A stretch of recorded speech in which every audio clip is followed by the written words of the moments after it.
तो सभी को हमारा नमस्ते। जहाँ से चर्चा हम लोगों ने शुरू की थी वो ये किया था कि मध्यस्थ दर्शन सहअस्तित्ववाद के आधार पर अपने जीने के कुछ मुद्दों को हम ठीक करने का काम कर सकें। ये जो पहला ही शब्द है मध्यस्थ दर्शन, ये शब्द ये कहता है कि जो भी हम चीज़ों को देखें उसको ठीक ठीक देख सकें, अपनी तरफ से कोई बायसनेस मिक्स ना करें। हम अभी चीज़ों को देखते हैं तो अपने बायसेज के साथ देखते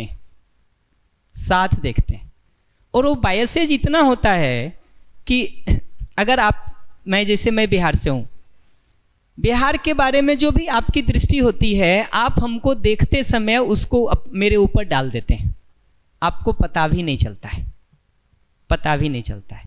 किसी के कपड़े को देख के, किसी के रंग को देख के, किसी के रूप को देख के, किसी के लैंग्वेज को देख के हम लगातार अपनी तरफ से बहुत कुछ डालते रहते हैं, तो चीज़ें जैसी हैं वैसी हमको दिखाई नहीं देती। तो मध्यस्थ दर्शन का मतलब है चीज़ें जैसी हैं वैसा हम ठीक ठीक देख सकें। और अभी बहुत देखने में चूक होती है। उदाहरण के लिए मानव को जो विश्वास, सम्मान, स्नेह वाली ज़रूरत है वो नहीं दिखती है, सुविधा वाली ज़रूरत ही दिखाई देती है। उदाहरण के लिए हमारे हाथ से ग्लास गिरता है तो हम कहते हैं गिर गया, टूट गया। दूसरे के हाथ से गिरता है तो कहते हैं गिरा दिया, तोड़ दिया। तो हमारे देखने के पैमाने अलग अलग हो गए हैं ना, बेसिस अलग अलग हो गए हैं। अगर हम गलत बेसिस के साथ ही देख रहे हैं, गलत इंस्ट्रूमेंट के साथ ही मेजरमेंट कर रहे हैं, तो गलती तो हो ही जाएगी कि नहीं। इंस्ट्रूमेंट ही गलत हो, फॉल्टी हो, एरर हो, जिस मशीन से, जिस स्केल से माप रहे हैं उसी में एरर हो, चूक हो, तो जितना भी मेजरमेंट करेंगे गलती तो होती ही रहेगी। तो मध्यस्थ दर्शन हमको वो समझ देती है जहाँ हम चीज़ों को जैसा है वैसा ही देख सकें, बिना अपनी तरफ से कुछ मिलाए हुए चीज़ें जैसी हैं वैसी हम देख सकें। ये मध्यस्थ दर्शन का अर्थ है।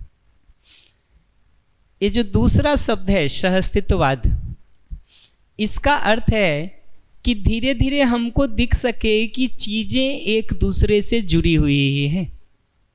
हम जिस गैलेक्सी में रहते हैं वो ओवरऑल पूरे इस अस्तित्व का एक हिस्सा है, अलग नहीं है। दूसरी गैलेक्सीज के साथ उसका इंटर कनेक्शन है, इंटर रिलेशनशिप।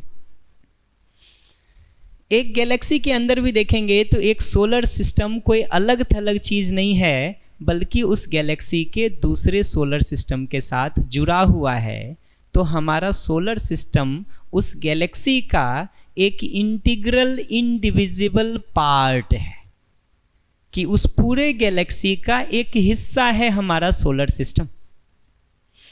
अपनी धरती को भी देखेंगे तो हमारी धरती भी कोई इस सोलर सिस्टम में अलग थलग साइड में हटी हुई सेपरेट इंटिटी नहीं है, बल्कि इस पूरे सोलर सिस्टम के बाकी ग्रहों, उपग्रहों के साथ, ठीक, मून्स के साथ जुड़ा हुआ है। इस धरती पे भी देखेंगे तो एक ही हवा, पानी, मिट्टी है जिसको हम सब साझा कर रहे हैं। बाउंड्री कितनी भी खींच लें हम धरती पर, ये इंडिया, ये पाकिस्तान, ये नेपाल, ये अमेरिका, धरती टुकड़े टुकड़े में नहीं बंटती है। और अच्छा है कि नहीं बंटती है। अगर धरती टुकड़े टुकड़े में बंट जाती तो हमारे तुम्हारे रहने लायक भी नहीं बचती। तो हम अपने मन से कितनी भी बाउंड्री इस धरती पर खींच लें, धरती है तो अखंड ही, उसका कोई टुकड़ा तो नहीं होता, खंड खंड तो नहीं होता। हवा, पानी, मिट्टी वही एक है जिसको हम सब साझा कर रहे हैं। मानव के रूप में भी देखेंगे तो हर छोटी से छोटी चीज़ के लिए हम आज के दिन एक दूसरे से जुड़े हुए हैं।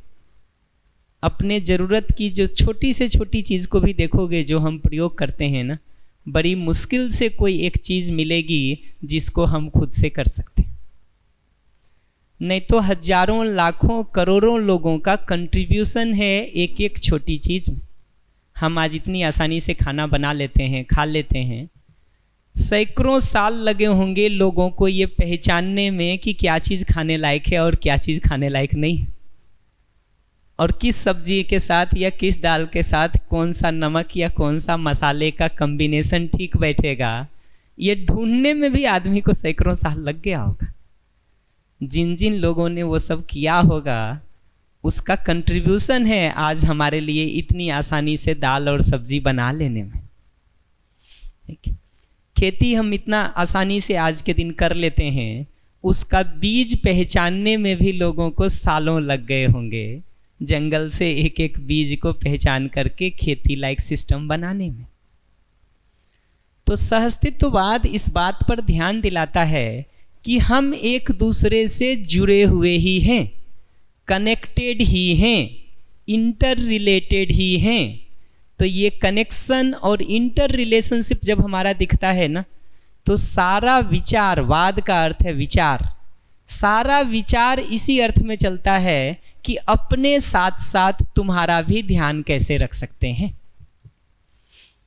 अपने साथ साथ तुम्हारा भी ध्यान रखने का काम करें।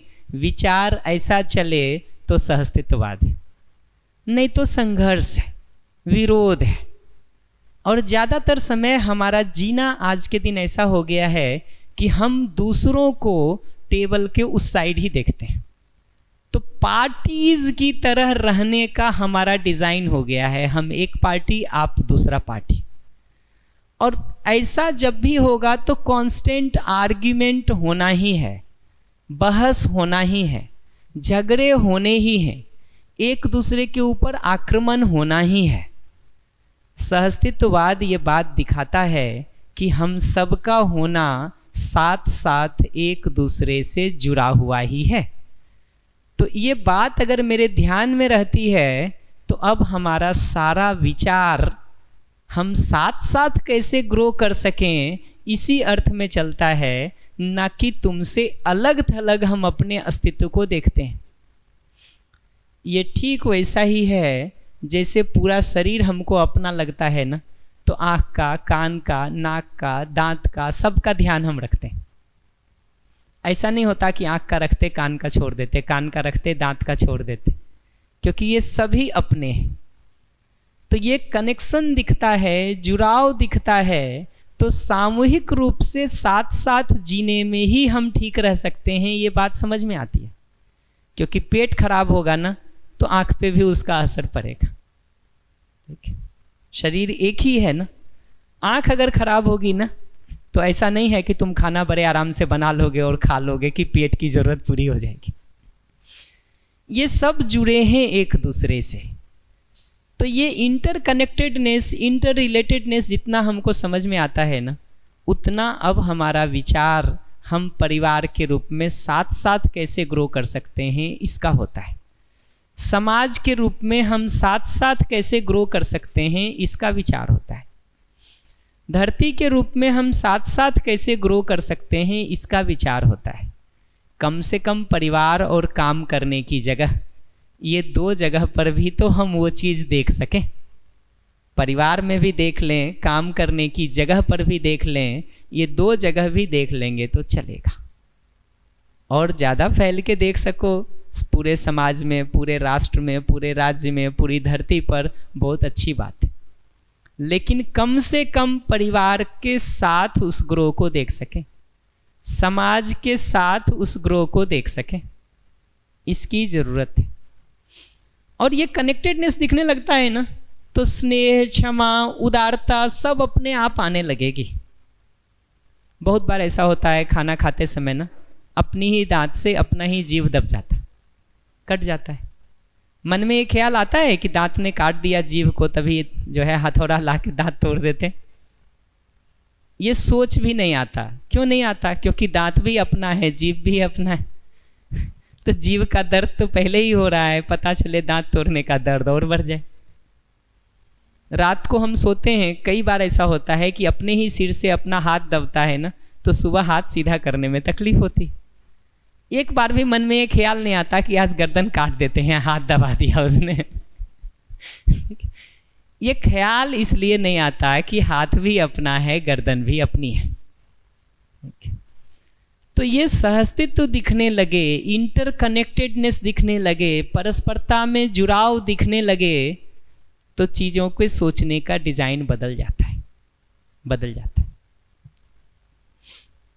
मैं इसी को इस उदाहरण से भी हर बार कहता हूँ कि अगर हम चाहते हैं कि कोई पेड़ हमको फल दे और वो खराब फल दे रहा है, टेढ़ा मेढ़ा फल दे रहा है, ठीक है, तो उसका तरीका ये नहीं है कि कल से खाद देना बंद कर दो, तुम हमको खराब फल दे रहे हो, कल से खाद नहीं देंगे, तुमको फर्टिलाइजर नहीं देंगे, उर्वरक नहीं देंगे, ठीक है, अभी भी फल नहीं दे रहे हो, पानी बंद करेंगे तुम्हारा, ठीक है, एक खाद और पानी बंद कर देंगे, उर्वरक फर्टिलाइजर देना और पानी देना बंद कर देंगे, तो आगे और अच्छा फल आएगा कि खराब फल आएगा?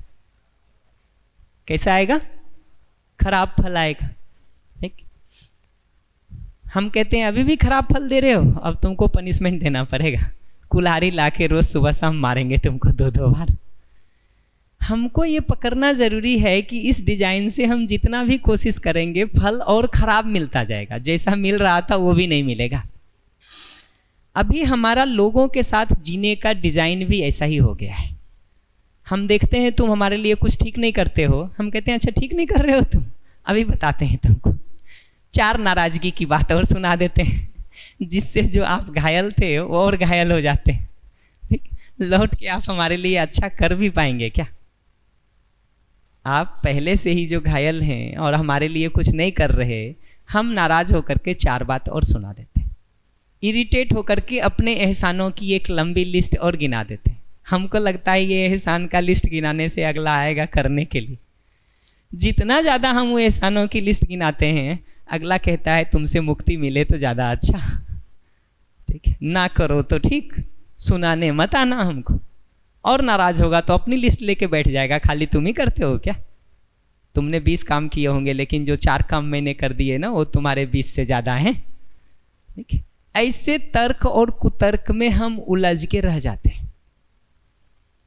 तो दूसरे को चोट पहुंचा करके हम सोचेंगे कि लौट करके हमको क्या मिलेगा, तो अच्छा नहीं मिलेगा, इसकी तो गारंटी है। तो अगर हम चाहते भी हैं कि दूसरा ठीक जिए हमारे साथ, तो उसका तरीका अपमान करना नहीं है, विरोध करना नहीं है, नाराज होना नहीं है, इरिटेट होना नहीं है, चिढ़ना नहीं है, अपने एहसानों की लिस्ट गिना करके उसको बेकार सिद्ध करना नहीं है।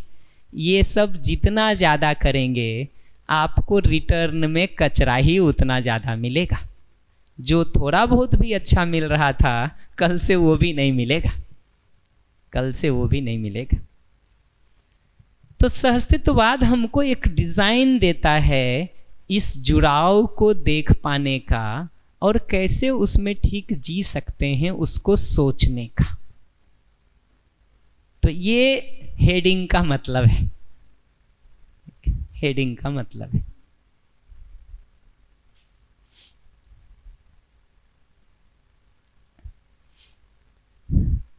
श्रद्धेय ए नागराज जी ने इस पूरी बात को समझ करके लोगों के साथ शेयर करने का काम शुरू किया था, तो इसलिए हम लोग उनको प्रोपाउंडर के रूप में, इस पूरी बात के प्रणेता के रूप में पहचानते हैं। और ये युवा शिविर जो है इस वर्कशॉप का टाइटल है। ऐसे हम लोग कई सारे वर्कशॉप करते हैं, यूथ के लिए ये यूथ वर्कशॉप करते हैं, थोड़े और बड़े लोगों के लिए परिचय शिविर करते हैं, वो होता है तो अध्ययन बिंदु शिविर करते हैं। एक मध्यस्थ दर्शन का सार सत्र के नाम से 15 दिनों का सेशन हम लोग कानपुर में चलाते हैं। ऐसा देखोगे तो इसकी बहुत सारी पुस्तकें हैं जिसके धीरे धीरे पढ़ने का काम शुरू करते हैं। इसको अपने आचरण में, अभ्यास में, जीने में कैसे ला सकें उसके लिए अध्ययन अभ्यास के कुछ शिविर करते हैं। कुछ ऑनलाइन फॉलोअप, गोष्ठी, इन चीज़ों को करते हैं। ये सारी अलग अलग टाइप्स हैं हम लोगों के प्रोग्राम के। तो ये यूथ वर्कशॉप है जो यहाँ टाइटल के रूप में दिख रहा है। तो इतनी बात हमको आज टाइटल स्लाइड के संदर्भ में कहनी थी। अब मैं एक एक करके कुछ स्लाइडों के बारे में कुछ बातों को ध्यान दिला देता हूं।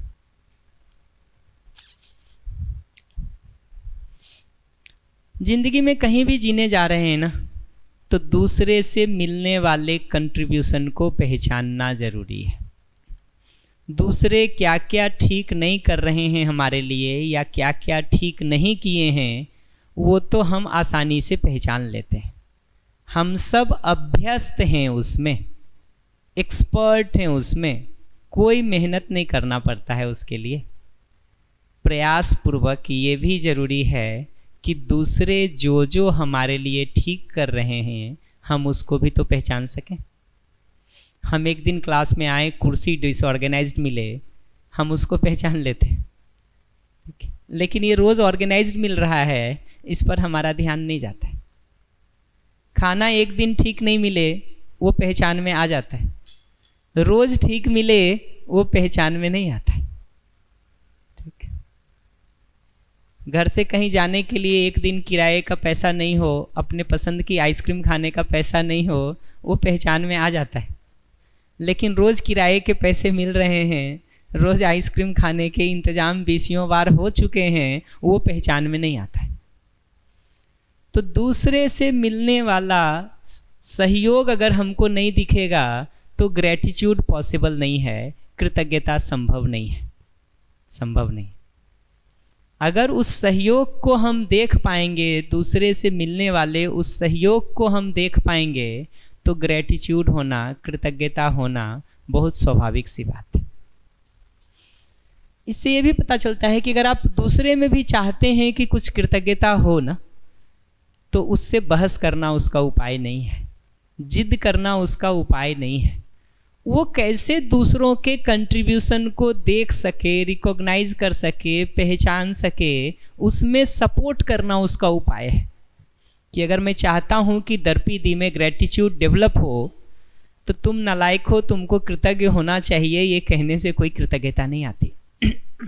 हमको वो तरीका ढूंढना होता है कि हम दर्पी को कैसे सपोर्ट कर सकते हैं कि वो देख सकें कि वास्तव में उनकी जिंदगी में कहाँ कहाँ से क्या क्या सहयोग मिल रहा है।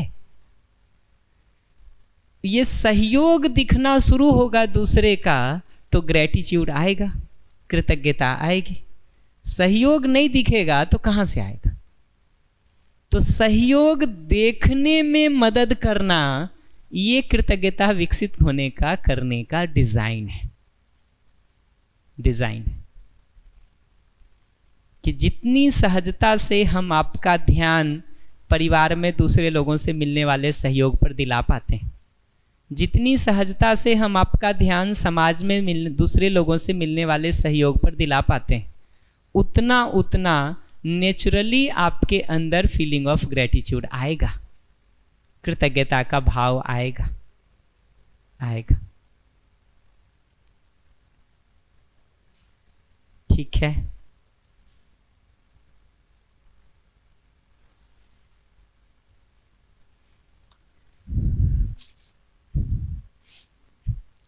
इस पूरे यूथ वर्कशॉप को देखोगे ना, तो युवा होने का मतलब ये समझ में आता है, और हर कोई अपनी उम्र में एक किसी पड़ाव पर इस बात को देख सकता है कि हम सब जिंदगी में जैसे जैसे बड़े होते जाते हैं ना, परिवार में, समाज में जो अच्छी चीज़ें मिलती हैं हम उसको स्वीकारते हैं, उसको करते हैं।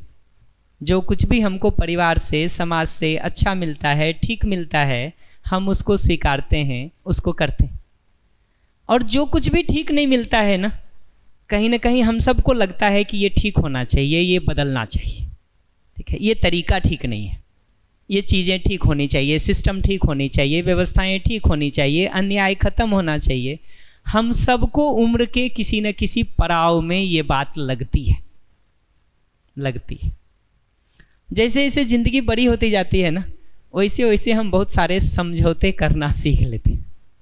ठीक है, ठीक है, फिर लगने लगता है कि बात तो तुम्हारी ठीक है, लेकिन ये जितना ज़्यादा लेकिन लगता जाता है ना जिंदगी में, ठीक है, कि बात तो तुम्हारी ठीक है लेकिन, ये जितना बार ये लेकिन लगता जाए, समझो उतना अपना युवापन खत्म होता जा रहा है। जितनी ज़्यादा चीज़ों में हम ये कहना शुरू कर देते हैं कि ये बात तो सही है तुम्हारी, लेकिन खाना तो ये ठीक कह रहे हो तुम कि खाना ऐसा ही चाहिए, लेकिन कपड़े तो ऐसे ही पहनने चाहिए, लेकिन परिवार में भागीदारी तो इसी तरह से करनी चाहिए, लेकिन ये लेकिन लगा के जो एक जस्टिफिकेशन देने का काम हम करते हैं ना, ठीक है, वो जितना ज़्यादा वो जस्टिफिकेशन देने का काम हमने शुरू कर दिया, समझो अपना युवापन खत्म होना शुरू हो गया, बुजुर्ग होने लगे हो तुम।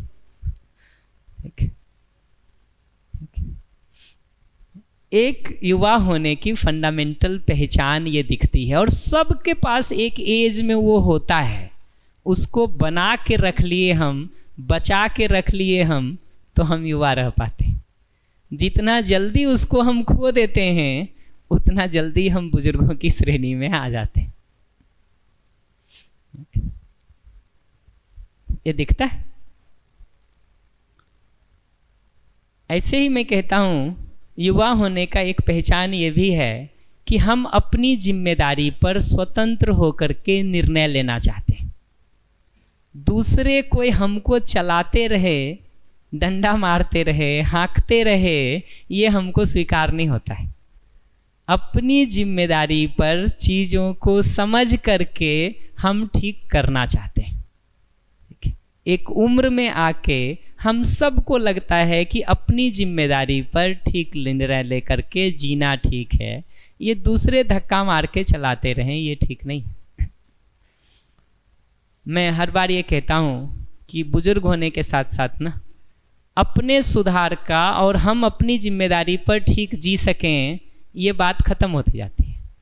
जितना ज़्यादा हम अपनी समस्याओं के लिए दूसरों को कंप्लेन करना शुरू कर देते हैं, जितना ज़्यादा हम अपनी समस्याओं के लिए दूसरों को कंप्लेन करना शुरू कर देते हैं, जितना दिन भर हम अपने के ठीक होने को सोचने के बदले बाकी सबको सलाह देने और ठीक करने में लगे रहते हैं, उतना समझना चाहिए कि हमारा युवापन खत्म हो गया है, बुजुर्ग हो गए। सारे बुजुर्गों को बैठ के देखो, सलाह देते रहेंगे, इसको ये करना चाहिए, इसको ये करना चाहिए, इसको ये करना चाहिए, इसको ये करना चाहिए। हमको कुछ नहीं करना है, हमको तो बैठ के सलाह देना है ये सबको। अगर वो स्थिति हमारी भी होती जा रही है कि दूसरों को ही सलाह देना है, समस्याओं के लिए दूसरों को ही जिम्मेदार ठहराना है, तो फिर युवापन नहीं है कुछ। युवक तो वो जगह है कि हमको जहाँ भी चीज़ें ठीक नहीं लगती हैं हम ठीक करने का सोचते हैं, उसके लिए ठीक को समझते हैं, अपना कॉम्पिटेंस इम्प्रूव करते हैं और अपनी जिम्मेदारी पर ठीक जीने का काम करते हैं। अपनी समस्याओं के लिए दूसरों को जिम्मेदार ठहराने के बदले हम अपना कॉम्पिटेंस कैसे इम्प्रूव कर सकते हैं उसको सोचते हैं, उस पर लग के कैसे काम कर सकते हैं इसको सोचते हैं। ये सोच रहे हैं तो हम अपने ग्रोथ को, प्रोग्रेस को सेंटर में रख के एक युवा की तरह चल रहे हैं। नहीं तो बुजुर्गों की तरह शिकायतें भरी रहती हैं। कभी भी बुजुर्गों के पास बैठ करके सुनो ना, ठीक है, कभी अवसर मिल जाए, घर में दादा दादी, नाना नानी कोई भी हो, पड़ोस में हो, 15 मिनट 20 मिनट बैठ के उनसे सुनो लाइफ के एक्सपीरियंसेस, ठीक, इतनी लिस्ट मिलेगी शिकायतों की। अगर वो स्थिति हमारी भी होने लगी है तो हमारा युवापन खत्म होने लगा है, ये पहचानना जरूरी है।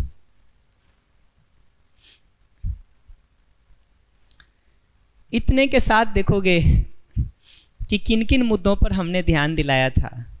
तो एक बात ये कही थी कि लक्ष्य के रूप में सुख और समृद्धि हमारा लक्ष्य है। ये डॉक्टर बनना, इंजीनियर बनना, सीए बनना, किसान बनना, आईआईटी जाना, पॉलिटिशियन बनना, ये सब उसके रास्ते हैं। जो सबसे अच्छा रास्ता दिखे जरूर उससे चलो, जो सबसे अच्छा रास्ता दिखे जरूर उससे चलो। लेकिन कोई एक रास्ता बंद हो जाए तो ये क्लियर रहना जरूरी है कि रास्ता ही बंद हुआ है, गोल नहीं। ये एक रास्ता ही बंद हुआ है, गोल नहीं छूटा है। दूसरे रास्ते हो ही सकते हैं, तीसरे रास्ते हो ही सकते हैं, चौथे रास्ते हो ही सकते हैं। और खुद नहीं मिले रास्ता, थोड़ा लोगों से बात करो, थोड़ा समाज में और लोगों को देखो, दिखेगा कि जो रास्ता तुम्हारे लिए बंद है, समाज में बहुत सारे लोगों के लिए वो रास्ता किसी समय बंद था, ठीक है, फिर भी उन्होंने सक्सेस को पाया, सुख और समृद्धि के रास्ते में आगे बढ़ पाए। उससे हमको आइडिया मिल जाता है, क्लू मिल जाता है कि हम कैसे बढ़ सकते हैं, बढ़ सकते हैं।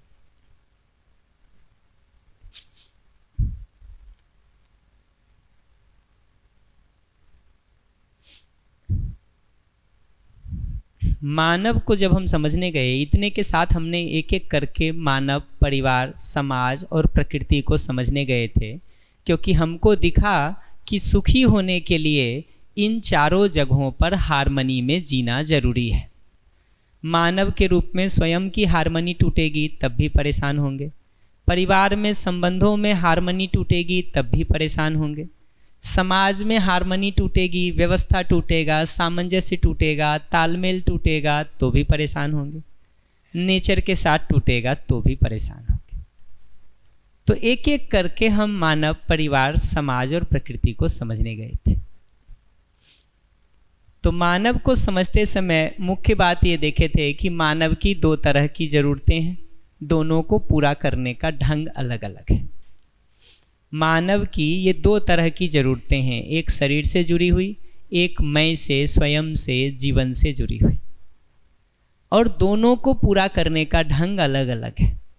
सुविधा से हम शरीर वाली ज़रूरतों को तो पूरी कर सकते हैं, लेकिन सुख की, विश्वास की, सम्मान की ज़रूरतों को नहीं पूरा कर सकते। बल्कि सुविधा से सम्मान को पूरा करने जाते हैं तो सम्मान तो मिलता नहीं है, हर आदमी विरोधी के रूप में और दिखने लगता है। सुविधा की ज़रूरत भी अब हम तय नहीं कर पाते हैं, क्योंकि दूसरे के पास क्या है उससे तय होता है कि हमको क्या चाहिए। तुलना करेंगे उसमें, जब कभी भी पीछे छूट जाएंगे तनाव होगा ही। खूब मेहनत करके घर बनाए सम्मान पाने के लिए, या खूब मेहनत करके कपड़ा पहने कि लोग ध्यान दें, लोग आके घर पे ध्यान नहीं देते हैं तो लगता है सारी मेहनत बेकार चली गई। ठीक है, तो तनाव होने ही वाला है, होने ही वाला है। हम भी आगे बढ़ना चाहते थे, लेकिन दूसरा हमको छोड़ करके आगे बढ़ जाता है। दूसरे का घर, दूसरे का मोबाइल, दूसरे की गाड़ी, दूसरे के कपड़े हमको बेहतर दिखने लगते हैं, तो वो हमारे अंदर एक ईर्ष्या को, एक जलन को, एक द्वेष को, एक विरोध को पैदा करने लगता है। अपने से कम वाले को देख करके अपने अंदर अहंकार आता है, ईगो आता है, सुपीरियरिटी कॉम्प्लेक्स आता है, और अपने से अधिक वाले को देख करके हीन भावना आती है, इन्फीरियरिटी कॉम्प्लेक्स आता है। तो अगर कार को लेकर के ही तुलना का माइंडसेट हो जाए ना, तो 50 लाख की भी कार खरीद लें, ठीक है, वो तभी तक अच्छी लगती है जबकि दूसरे की 75 लाख की नहीं दिख रही हो। दूसरे की 75 लाख की कार दिखते ही अपनी 50 लाख की कार बेकार लगने लगती है, अगर हमने उसको स्टेटस से जोड़ रखा है तो।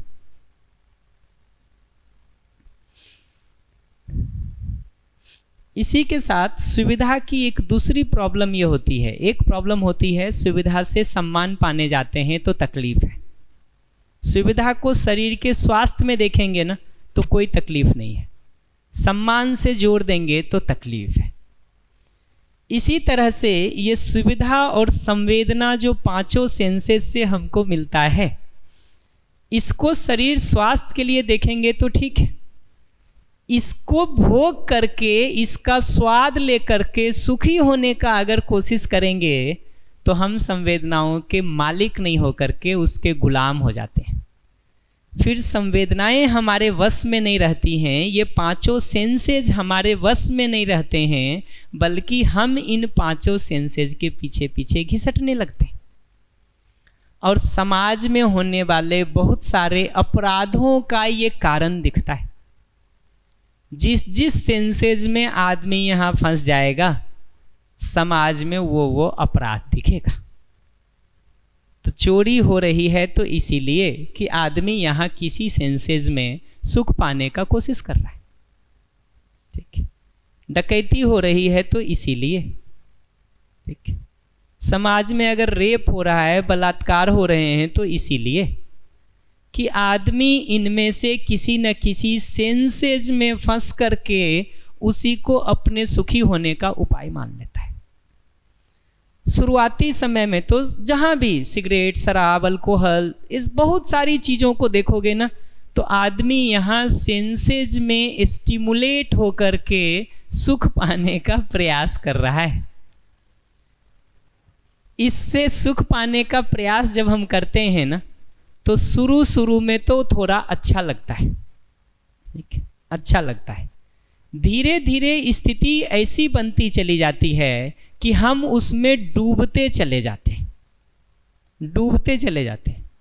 तो गए तो थे हम उसको सुख पाने के लिए पकड़ने, ठीक है, तो गए तो थे हम ऐसे पकड़ने, थोड़ी देर बाद पता चलता है हमारी ही कलाई अगले ने पकड़ लिया है। बहुत बार होता है, हम जाते हैं हाथ पकड़ने किसी का, तो गए तो थे हम पकड़ने, थोड़ी देर बाद पता चलता है कि उसने भी यहाँ से पकड़ लिया है, तो अब हम नहीं छोड़ सकते हैं, अब वो भी छोड़ेगा तभी छूटेगा। तो बहुत बार हम ये जो सेंसेस से सुख पाने की जगह पे जाते हैं ना, जितना ज़्यादा हम उससे सुख भोगने का कोशिश करते हैं, उतना ज़्यादा हम उन सेंसेस के गुलाम होते चले जाते हैं। जितना ज़्यादा हम उन सेंसेस में सुख भोगने का काम करते हैं, उतना ज़्यादा हमारा उलझने का काम उसमें होता जाता है। तो सुख तो मिलता नहीं है, संवेदना से सुख पाने का कोशिश करते हैं, सुख तो मिलता नहीं है, उसकी क्रेविंग, उसकी प्यास, उसकी उलझन और बढ़ती चली जाती है। किसी भी संवेदना से सुखी होने का जब हम प्रयास करते हैं ना, तो शुरुआती समय में थोड़ा सुख लगता है, धीरे धीरे हम उसमें इतने डूबते चले जाते हैं कि उससे निकलना हमारे लिए मुश्किल होता है, और उसकी क्रेविंग दिनों दिन बढ़ती चली जाती है। जिस संवेदना को भी हम भोग करके सुखी होना चाहते हैं ना, हमको लगता है कि भोग के सुख पालेंगे। होता यह है कि जितना ज़्यादा हम उसको भोगते जाते हैं, उतनी ज़्यादा क्रेविंग हमारी बढ़ती चली जाती है उस संवेदना के लिए। तो आप पहले दिन सिगरेट पी रहे हो तो आप बहुत आसानी से छोड़ सकते हो, क्योंकि उसकी क्रेविंग नहीं है उतनी आपको। लेकिन अगर साल भर से आप पी रहे हो तो आपकी क्रेविंग बढ़ती चली गई है, अब आपको छोड़ने में भी उतना ही ज़्यादा संघर्ष करना पड़ेगा। तो जिस संवेदना में भी हम जितना ज़्यादा डूब करके सुख लेने का कोशिश करते हैं, उन्हीं संवेदनाओं की क्रेविंग हमारी उतनी अधिक बढ़ती चली जाती है, और उन्हीं संवेदनाओं का नहीं मिलना हमारे दुख का, हमारे पीड़ा का, हमारे परेशानी का कारण बनता चला जाता है। तो सुख पाने के लिए अगर सुविधा और संवेदना को यूज करेंगे, सम्मान पाने के लिए अगर सुविधा और संवेदना को यूज करेंगे, मिलेगा कुछ ज़्यादा नहीं, खोएंगे और ज़्यादा। मिलेगा कुछ ज़्यादा नहीं, खोएंगे और ज़्यादा। तो स्थिति जो होती है ना, ये दोनों में, सुविधा से सम्मान पाने जाएं या सुविधा और संवेदना से सुख पाने जाएं, तो हमारी स्थिति वो देखे होगे, लाइट जब बाहर जलता ना बारिश के मौसम में, तो बहुत सारे पतंगे आके उस पर कूद जाते, ठीक, आकर्षित होते हैं, जान देते। सुविधा से सम्मान पाने जाएंगे, ठीक, संवेदना से सुख पाने जाएंगे, सुख मिलेगा नहीं, सम्मान मिलेगा नहीं, जान ऊपर से जाएगी, ऊपर से जाएगी। इतने के बाद हमने संबंध में भाव को देखने के काम को किया था, और ये 9 भाव को हमने पहचानने की कोशिश की थी। विश्वास के भाव का मतलब है, जैसे मैं अपना सुख समृद्धि और दूसरे का सुख समृद्धि चाहता हूँ, वैसे ही दूसरा भी चाहता है। अपमान, क्रोध, विरोध, घृणा, नफरत जैसे मैं मजबूरी में करता हूँ, वैसे ही दूसरा भी करता है। मूल चाहना उसकी नहीं है, इस बात को हम देख सकें। ये देख पाते हैं तो विश्वास है, ये नहीं देख पाते हैं तो नहीं है। सम्मान की जगह पर यह बात हमने की थी कि दूसरे को भी अपने जैसे, अपने समान मानव के रूप में देख सकें। जाति, धर्म, रंग, उम्र, भाषा, संप्रदाय, डिग्री, इन आधारों पर भेदभाव करने के बदले उसको भी अपने समान, अपने जैसे, अपने बराबर की जगह पर रख के देख सकें। स्नेह की जगह पे हमने ये बात किया था कि जैसे अपने सुख दुख का हम ध्यान रखते हैं, मेरी जिंदगी में सुख आए दुख ना आए, दूसरे की जिंदगी में भी उसी तरह से सुख आए दुख ना आए। अपनी ज़रूरतों को पूरा करने के लिए जितना सजग हम हैं, सामने वाले की ज़रूरत को भी पूरा करने के लिए उतना ही सजग हम हैं। अपने साथ साथ उसकी ज़रूरत को भी इक्वल प्रायोरिटी पर रख करके हम सोचते हैं तो स्नेह। अपनी ज़रूरत लगे, दूसरे की ज़रूरत मूर्खता लगे। अपना सुख सुख लगे, दूसरे का सुख भाड़ में जाए। इस डिज़ाइन से अगर हम जी रहे हैं तो फिर कोई स्नेह नहीं है हमारा, फिर कोई अपनापन नहीं है, फिर कोई संबंध नहीं है। और कृतज्ञता की जगह से हमने ये बात की थी कि दूसरे से मिलने वाला सहयोग, दूसरे की अच्छाइयाँ, दूसरे ने जो ठीक किया है हमारे लिए, उसको अगर पहचानने का काम हम करते हैं तो स्वाभाविक रूप से कृतज्ञता का, ग्रेटिट्यूड का भाव आता है। ये 4 भाव ही मैं अभी कह रहा हूँ, इतने का ही अभ्यास कर लो, पर्याप्त है। विश्वास का, सम्मान का, स्नेह का, कृतज्ञता का।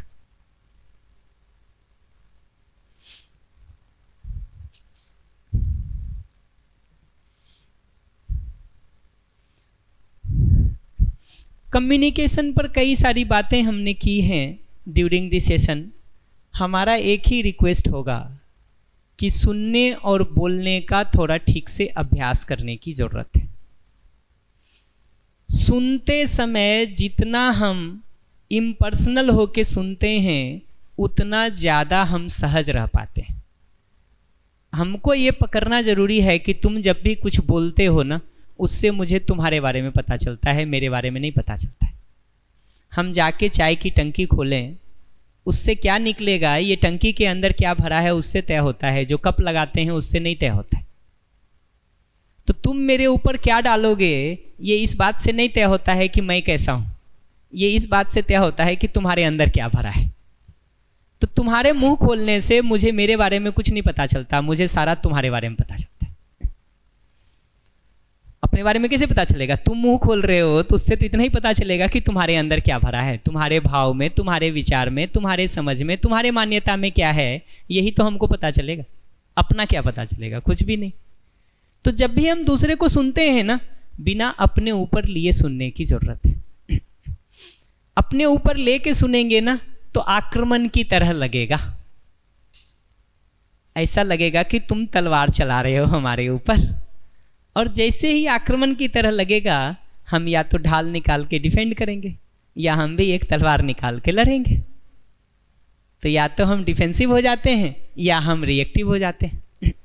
ये हो इसलिए रहा है कि हम अपने ऊपर लेके उसको सुन रहे हैं।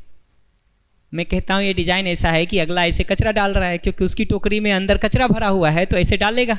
हम कहते हैं अच्छा कचरा डाल रहे हो, बेकार जा रहा है, मैं अपना सिर ला के नीचे रख देता हूँ, डालते रहो इस पर, ठीक है, खराबी होगा ना जी। हिंदी में हमारे यहाँ कहावत कहते हैं, कुल्हाड़ी पैर पे नहीं गिर रही हो ना तो पैर ले जाके कुल्हाड़ी के नीचे रख देते हैं, ठीक है, रख देते। डिजाइन ऐसा हो गया हमारा बुद्धिमत्ता के नाम पर। हमारे यहाँ मुल्ला नसरुद्दीन की एक कहानी सुनाते रहते हैं हम लोग कि उसका जो है बायां हाथ कट गया। वो चारा काटने की मशीन होती ना एक जानवर का, उसमें उसका बायां हाथ कट गया। लोगों ने देखा उसको, इलाज उलाज किया, कहा बहुत अच्छा हो गया कि तुम्हारा बायां हाथ कटा, कम से कम भगवान ने अच्छा किया तुम्हारे लिए, दायां कट जाता तो ज़्यादा तकलीफ होती, ठीक है। उसने कहा इसमें भगवान ने क्या किया, फंसा तो मेरा दायां हाथ ही था इसमें, हमने उसको निकाला और बायां हाथ रख दिया। तो हम लोग जो बुद्धिमान है ना, वो इतने ही बुद्धिमान हैं कि अगला कचरा डाल रहा है ना, हम कहते हैं व्यर्थ जा रहा है तुम्हारा कचरा, हम बीच में ला करके अपने को चोट लगवा लेते हैं। और जो हम अपने को लगातार चोट लगवा रहे हैं ना, हमको लगता है तुम चोट दे रहे हो, हम ये नहीं दिखता है हमको कि हम पर्सनल होके सुन रहे हैं इसलिए चोट लग रही है। तुम जो कुछ भी कहते हो उससे अगर मैं तुमको फोकस में रख के सुनूं, अपने को बीच में नहीं लाऊं, तो चोट नहीं लगेगी हमको। क्योंकि तुम्हारा सारा बोलना मुझे तुम्हारे बारे में बताता है, मेरे बारे में नहीं। और तुम्हारे बारे में भी क्या बताता है? एकदम सिंपल बताता है, अगर प्रसन्नता है तुम्हारे में तो तुम्हारी कुछ ज़रूरतें पूरी हो रही हैं, और अगर शिकायतों की लंबी लिस्ट है तो ये बताता है कि तुम्हारी कुछ ज़रूरतें पूरी नहीं हो रही हैं। तुम्हारे बारे में भी इतना ही हमको पता चलता है। तुम्हारी ज़रूरतें पूरी हो रही हैं तो तुम प्रसन्नता दिखेगी, नहीं दिख रहा है इसका मतलब तुम्हारी कुछ ज़रूरतें हैं जो पूरी नहीं हो रही हैं, ये मुझे तुम्हारे बारे में पता चल जाता है। फिर वो शिकायत जितनी ज़्यादा है, कचरा जितना ज़्यादा है, उससे मुझे ये पता चलता है कि ये तुम्हारी उतनी बड़ी ज़रूरत है।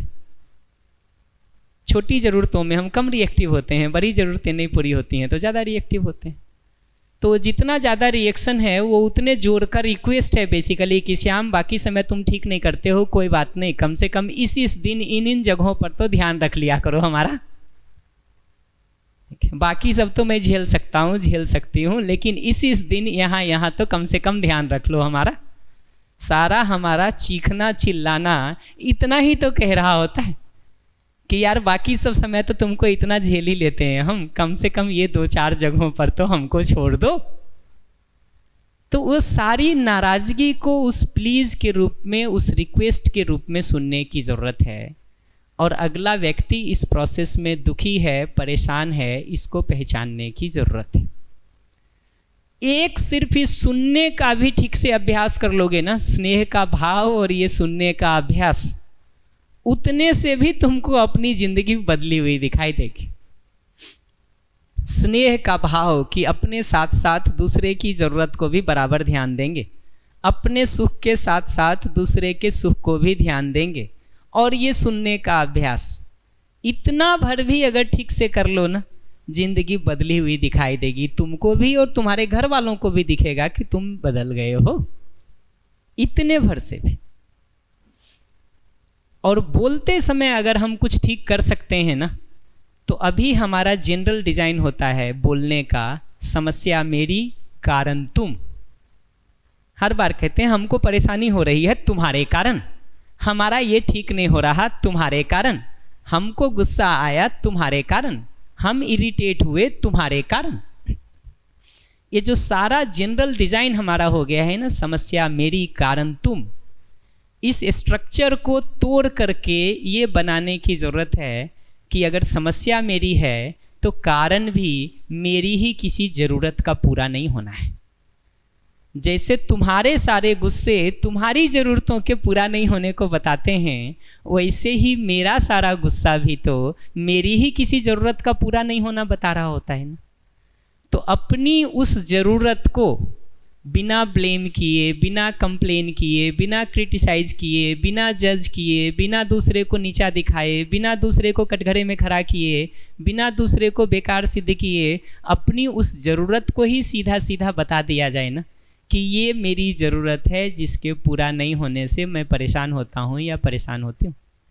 ठीक है, इसमें तुम कुछ सहयोग कर दोगे तो हमको अच्छा लगेगा। एंड माइंड इट कि दूसरा सहयोग तभी कर सकता है जब उसको खुद की ज़रूरतें पूरी हो रही हो।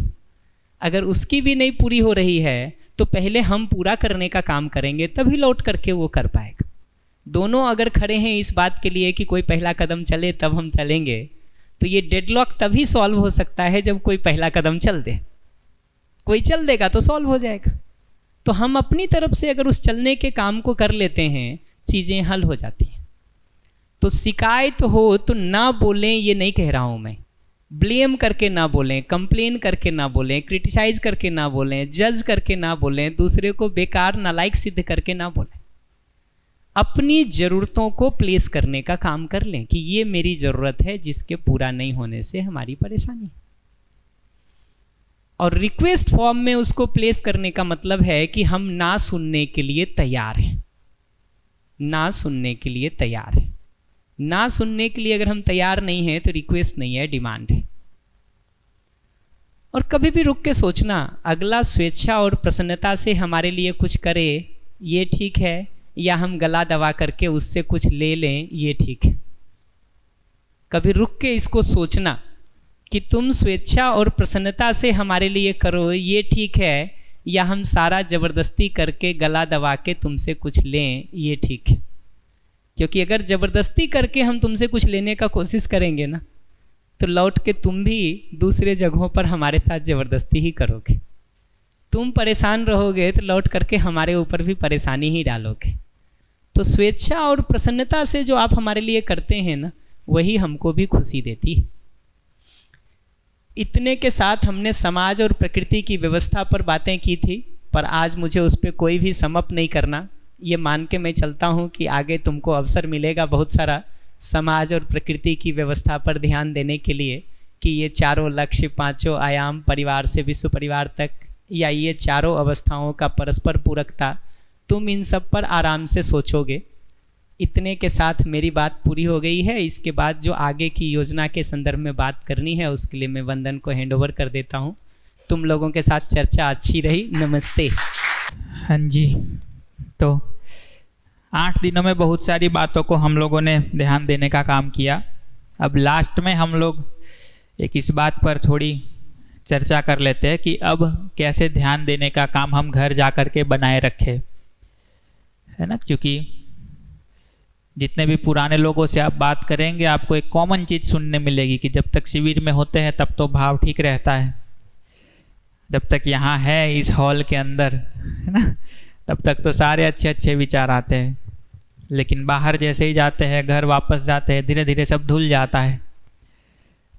तो अभी जो एक मन बना है, जो एक पॉजिटिव शिफ्ट अपने में थोड़ा दिख रहा है, कैसे उसको बनाए रख पाए, कैसे उसको आगे बढ़ाए, उसके लिए कुछ बेसिक बातों का ध्यान रखना होता है, जिस पर मुझे 15 मिनट में कुछ बात करनी है ना। तो क्या महत्व है इस बात का, ये तो समझ में आ गया ना, कि जो अब अगले 15 मिनट में अब जब बात करने वाले हैं वो क्या है। कि यहाँ जो कहा गया उससे ऐसा लगता है कि पूरे भीग गए, है ना, बाहर जाके तो पूरे सूख जाएंगे फिर हवा से, धूप से, और जैसे थे वैसे हो जाएंगे। ऐसा ना हो। तो ये जो एक मूड बना है, ये जो एक मन बना है अच्छा जीने का, अच्छा करने का, वो बना रह पाए और बन पाए। तो उसके लिए एक प्रोग्राम जो है ये कि हर रोज हम 2 घंटे का अपने लिए टाइम स्लॉट दे पाए। आप ज़्यादा भी दे सकते हो, थोड़ा कम भी कर सकते हो, बट एक एवरेज बताया है ना, कि सुबह में यदि 2 घंटा हम दे पाए तो 2 घंटे में क्या करेंगे, तो 1 घंटा है कुछ पढ़ने का या कुछ सुनने का काम कर ले। जैसे इस शिविर का भी वीडियो रिकॉर्डिंग हम लोग डालेंगे एडिट करके, है ना। इसके आगे जो 2 यूथ वर्कशॉप हुए थे और दोनों के वीडियो रिकॉर्डिंग अवेलेबल है, हम आपको ग्रुप में शेयर कर देंगे। इसके अलावा जो इंट्रोडक्टरी सेशंस होते हैं, परिचय शिविर होते हैं, उनके भी कई सारे वीडियो रिकॉर्डिंग्स अवेलेबल है। तो उन सब की आपको लिंक हम लोग प्रोवाइड करा देंगे। तो रोज 1 घंटा सुबह हम सुन पाए इस बात को, सुन करके फिर 10 मिनट थोड़ा बैठ के इस पूरे 1 घंटे में हमको क्या समझ में आया, क्या ऐसी बात है जो मैं अपने लिए उपयोगी पाती हूँ। तो 10 मिनट थोड़ा सोच के उसको लिख ले हम।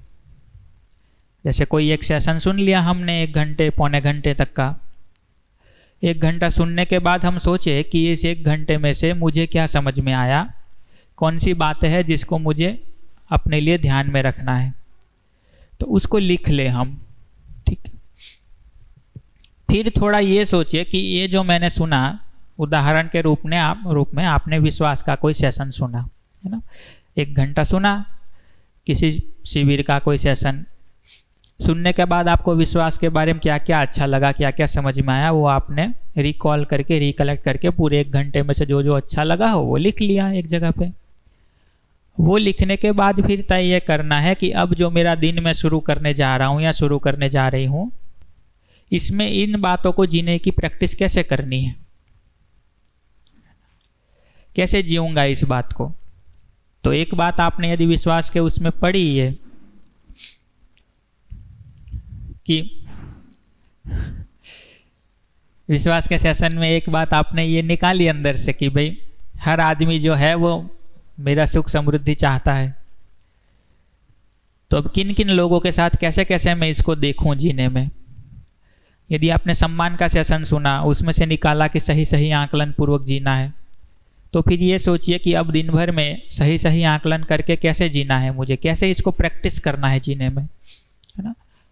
उस पर सोचिए आराम से आधे घंटे तक, है ना। और ये भी सोचिए कि अब तक मेरे से क्या क्या गलतियां हो रही है, कहाँ कहाँ मैं ऐसा नहीं जी पाती, तो उसमें मैं क्या इम्प्रूवमेंट करूँ, थोड़ा उसको सोच लीजिए कि कब कब मैंने अंडर इवेल्यूएशन किया लोगों का या अपना, कब कब मैंने दूसरों का ओवर इवेल्यूएशन किया या अपना ओवर इवेल्यूएशन कर लिया, तो अब कैसे मैं उन चीज़ों को ठीक कर लूँ, थोड़ा उसको सोच लीजिए। और लास्ट में 10 मिनट में ये पूरी आपने जो अपने में प्रोसेस चलाई, उसके सेंस में आपको जो जीने में निकल के दिखता हो अपने लिए, उसको कर लीजिए। इतना करेंगे, है ना।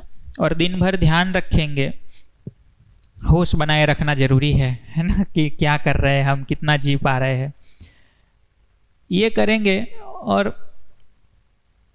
है ना, लास्ट में सोने से पहले 10 मिनट फिर इस पर सोचिए कि सुबह जो मैंने सोचा था कि आज का दिन मुझे ऐसे ध्यान रखना है, कितना मैं उसको कर पाया। ये सिंपल प्रोसेस है, समझ में आता है ये इतना। मतलब ये ऐसा है कि सुबह हम कुछ इनपुट ले रहे हैं जग के ना, अपना ही नोट्स पढ़ रहे हैं, जो आपने नोट्स बनाए हैं, जो आपको मटेरियल दिया है, या तो वो पढ़ रहे हैं या तो कोई सेशन सुन रहे हैं सुबह, उसमें से अपने लिए कुछ निकाला कि आज मुझे ये ध्यान रखना है, ऐसे ऐसे इसको जीने में प्रैक्टिस करनी है, अपने जीने में ऐसे ऐसे ये इम्प्रूवमेंट करना है। रात को सोने से पहले अपना ही इवैल्यूएशन किया कि दिन भर में मैं कितना कर पाया।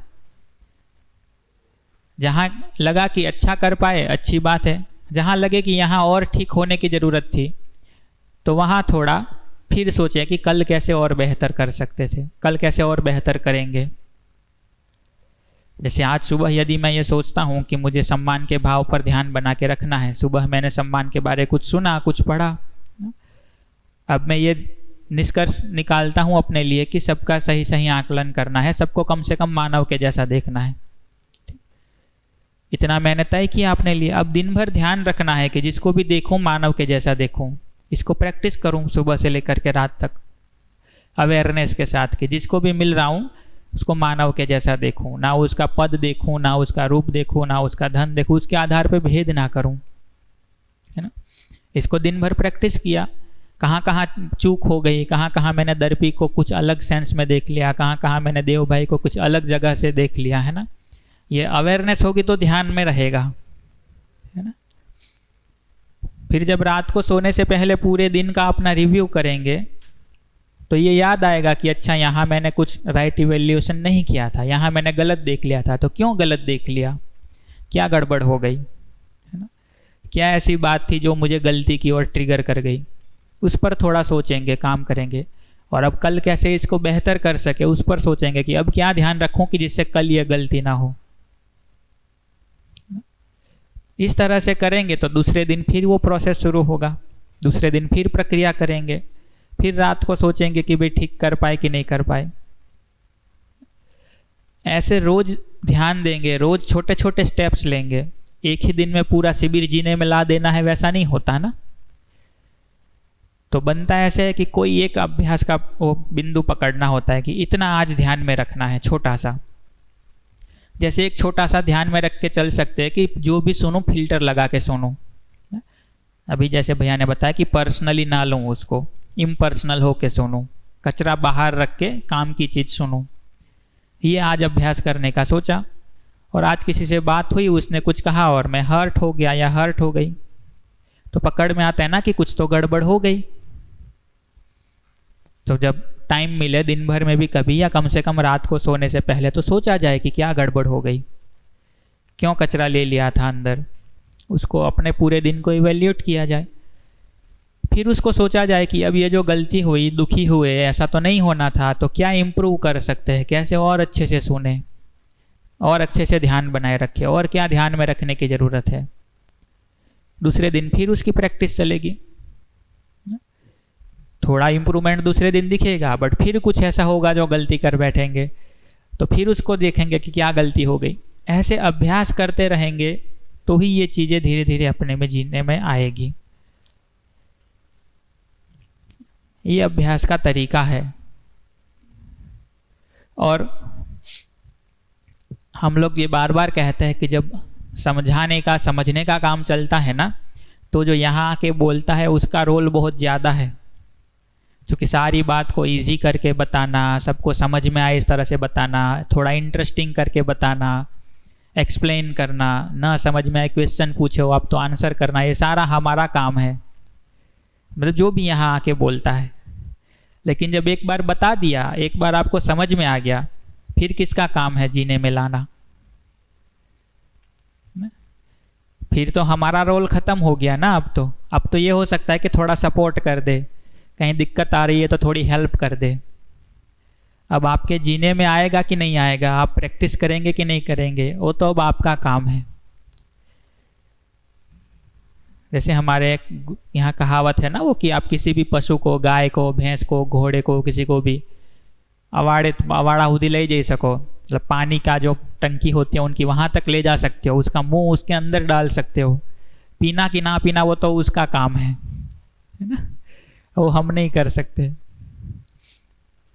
तो ये जो सारा काम है कि कंटेंट अवेलेबल करा देना है ना, उसको इजी बना के दे देना, समझा देना, कैसे प्रैक्टिस करनी है ये बता देना, ये सारा काम यहाँ का है जो कर दे रहे। बट अब आपका डिसीजन है कि आप कितना निष्ठा से, कितनी तत्परता से इसको अपने में इवेल्युएट करने का काम करते हैं। नहीं करेंगे तो कुछ नहीं होगा, ये तो पक्का है ना, ये तो पक्का है कि आपको शिविर बहुत अच्छा लगेगा, याद रह जाएगा, बट अपने में जो ट्रांसफॉर्मेशन होना है, जो बदलाव होना है, वो नहीं होगा यदि इस पर काम नहीं करेंगे तो।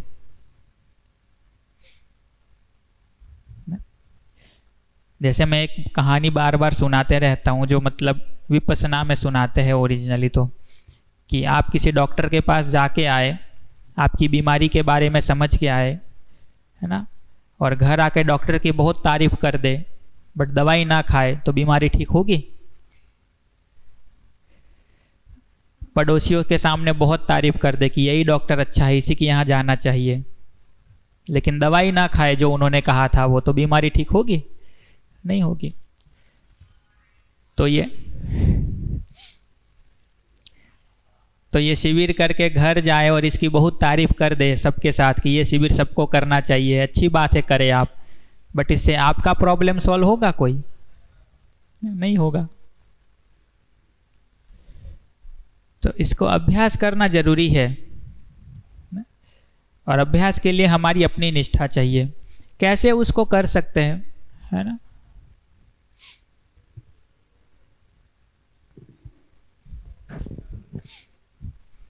तो कुछ पॉइंट उसके भी है ना, कि अपने दिन में, पूरे शेड्यूल में, है ना, कोई तो ऐसा पार्टिसिपेशन का जरिया ढूंढे कि जिससे हम किसी अच्छे काम में कनेक्टेड रहे।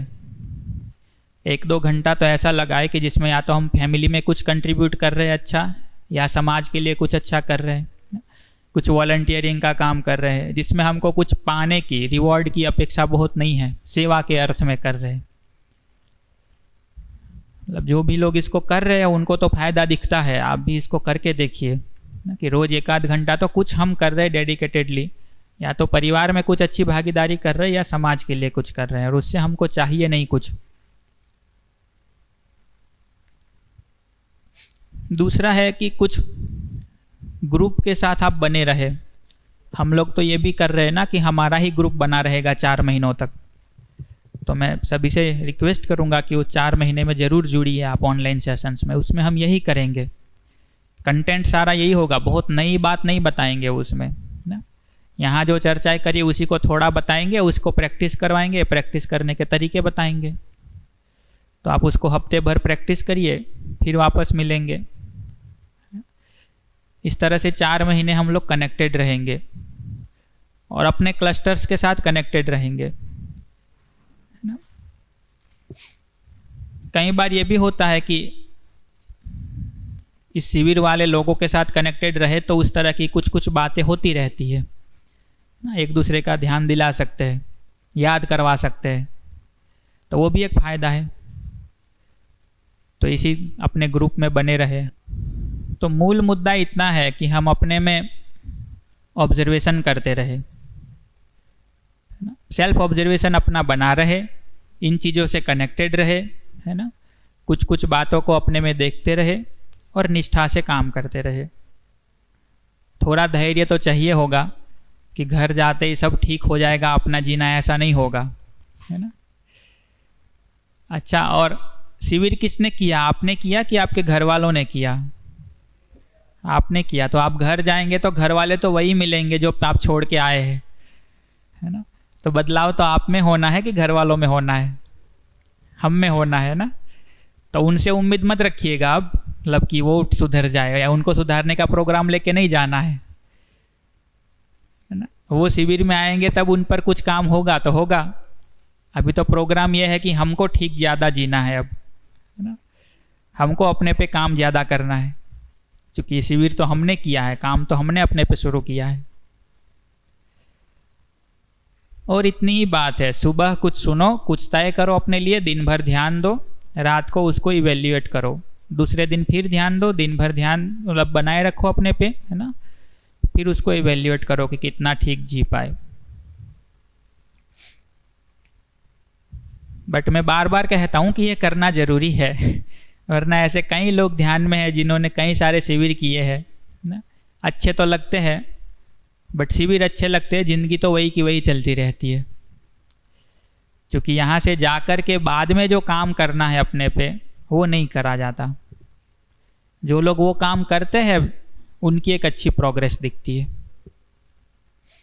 उनकी एक अच्छी प्रोग्रेस दिखती है। तो इतनी बातें हमको अपनी ओर से करनी थी।